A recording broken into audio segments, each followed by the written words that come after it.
महाराष्ट्राचे आकडे आपल्याला स्क्रीनवरती ग्राफिक्सच्या माध्यमातून आपल्या समोर आहेत. आता महाराष्ट्राचे आकडे काय सांगतायत झिनियाने आपल्या हा AI जो सर्वे केलाय त्याचे आकडे आपण बघतोय एनडीएची संख्या 41 वरून घसरून 26 ते 34 वर जाण्याची शक्यता. इंडिया आघाडीची संख्या 5 वरून 15 ते 21 वर जाण्याचा अंदाज आहे. महाराष्ट्रामध्ये 48 जागांसाठी लोकसभेची लढत झाली होती आणि त्यामध्ये एनडीएला फटका बसताना पाहायला मिळतोय. एनडीए 30 जागा, इंडिया आघाडी 18 जागा आपल्याला पाहायला मिळतात, तर इतर एकही जागा दिसत नाहीये. त्यामुळे इंडिया आघाडी थोडीशी वाढते, ज्या पद्धतीने अपेक्षित आहे तेवढी वाढत नाहीये.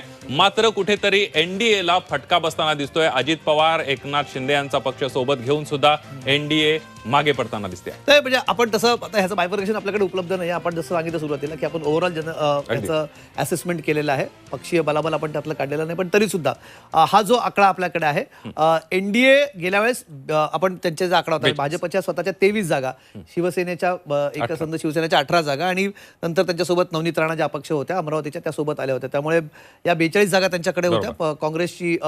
काँग्रेसची 1 जागा, राष्ट्रवादीच्या 4 जागा आणि AIMMची 1 जागा, असं साधारणपणे गेल्या वेळेस बायफर्केशन होतं जागांचं. त्यामुळे यावेळेस भाजपसोबत शिवसेना नसताना त्याच्यात भाजपचं नुकसान किती आपल्याला बघावं लागेल. 30 जागांपैकी जर उरलेल्या 7 जागांमध्ये अजित पवारांच्या जागा किती आणि शिंदेच्या किती, कारण कालच्या बहुतेक सगळ्या एक्झिट पोलमध्ये अजित पवारांना जास्तीत जास्त 2 किंवा 1 जागा मॅक्सिमम दिलेल्या आहेत. आपण बघितलं त्यात एकाच महिन्यात एक्झिट पोलमध्ये 2 जागा आहेत, बाकी सगळीकडे एक किंवा काही ठिकाणी 0 जागा त्यांना दिल्या. त्यामुळे याच्यातही मॅक्सिमम जागा शिंदेच्या असेल, तर भाजपला इंडिव्हिज्युअली फार नुकसान असेल असं मला या आकड्यांकडे बघून वाटत नाही. भाजपच्या 23 जागा आहेत, पार्थपर एका दुसऱ्या जागेचं त्याच्यात मागे पुढे होऊ शकते, कारण जिथे जिथे 13 जागांवरती शिवसेना विरुद्ध शिवसेना अशी लढत आहे, तिथे बऱ्याच ठिकाणी आपण जे कालचे एक्झिट पोल बघितले त्याच्यामध्ये शिवसेना मुंबई आणि महानगर प्राधिकरण क्षेत्रामध्ये शिवसेनेला उद्धव बाळासाहेब ठाकरेच्या पक्षांचे काही उमेदवार स्ट्रॉंग तिथे दिसत आहेत.